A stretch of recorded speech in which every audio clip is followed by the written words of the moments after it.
ஒரு மனுஷன் உச்சகட்டமா உணர்ச்சி வசப்படும் போது அவன் என்ன பேசுறான்னு அவனுக்கே தெரியாது. அர்ஜுனன் இப்போ அந்த ஒரு நிலைமையில தான் இருக்காரு.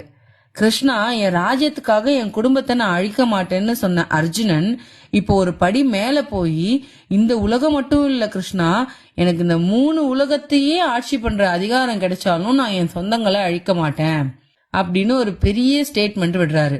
அப்படி என்ன ஒரு பெரிய உறவு பட்டியல்ல அர்ஜுனன் அடுக்குனாருங்கிறத இந்த 34-35 ஸ்லோகங்கள்ல பாப்போம்.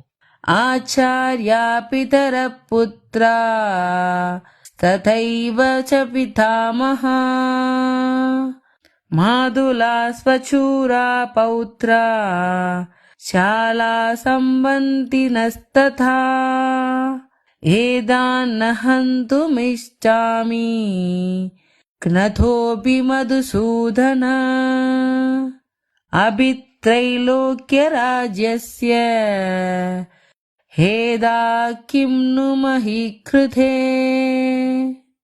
அர்ஜுனன் தன் கண்ணு முன்னாடி நிக்கிற உறவுகளை அப்படியே ஒரு லிஸ்ட் போடுறாரு. அந்த லிஸ்ட் தான் இப்ப சொன்னது. ஆச்சாரிய பிதர புத்ராஸ்த, அதாவது எனக்கு வித்தையை கத்து கொடுத்த ஆசிரியர்கள், எனக்கு தந்தைக்கு நிகரானவர்கள், என் மகன்கள், என் தாய் வழி மாமன்கள், மாமனார்கள், பேரன்கள், என் மைத்துனர்கள். கிருஷ்ணா, இவங்க எல்லாரும் இங்க வந்திருக்கிறது எதுக்கு தெரியுமா? அவங்க சொத்து சுகம், ஏன் அவங்க உயிரையே பணையம் வச்சு இங்க வந்து நிக்கிறாங்க. அவங்க எல்லாரும் எனக்கு வேண்டியவங்க. இவங்கள நான் எப்படி அழிக்க முடியும்? அர்ஜுனன் அடுத்ததா கேக்குற கேள்விதான் ரொம்ப முக்கியமானது.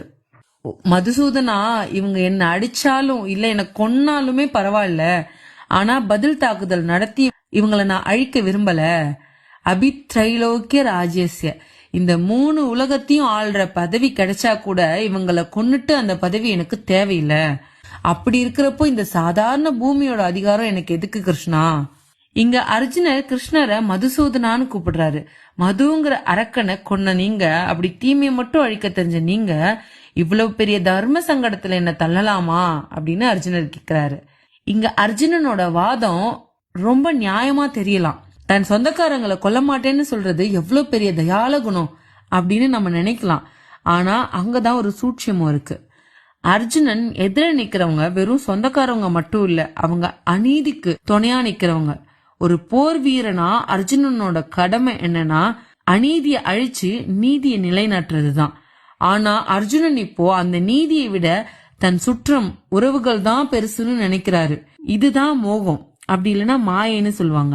நம்ம வாழ்க்கையிலயும் நம்ம ஒரு தப்ப தட்டி கேட்க பயப்படும் போது நம்மளும் இதே மாதிரி தான் பேசுவோம். பரவாயில்ல, அவர் ஏதாவது பண்ணிட்டு போட்டோம், அவர் எனக்கு வேண்டப்பட்டவர் ஆச்சேன்னு நம்ம அந்த தப்ப வளர விட்டுருவோம். அர்ஜுனன் இப்போ அந்த தப்ப பண்றாரு. அநீதிக்கு தண்டனை கொடுக்க வேண்டிய ஒரு நீதிபதி குற்றவாளி தன் சொந்தக்காரன், அதனால நான் தண்டனையை கொடுக்க மாட்டேன்னு சொன்னா அந்த நாடு என்ன ஆகும்? அதுதான் இங்க அர்ஜுனனோட நிலைமை. அர்ஜுனன் தன் வாதத்தை இதோட நிறுத்தல. கிருஷ்ணா, நம்ம சொந்தக்காரங்களான கௌரவர்களை கொல்றதுனால நமக்கு என்ன லாபம்? அவங்கள நம்ம கொன்னா நமக்கு பாவம் தான் வந்து சேரும்னு அடுத்து ஒரு லாஜிக்க எடுக்கிறாரு. கௌரவர்களை கொல்றதுனால என்ன பாவம் வரும்னு அர்ஜுனன் பயப்படுறாரு. துரியோதனனை பார்த்து அர்ஜுனன் ஏன் இவ்வளவு நடுங்குறாரு? அத அடுத்த ஸ்லோகத்துல பாப்போம்.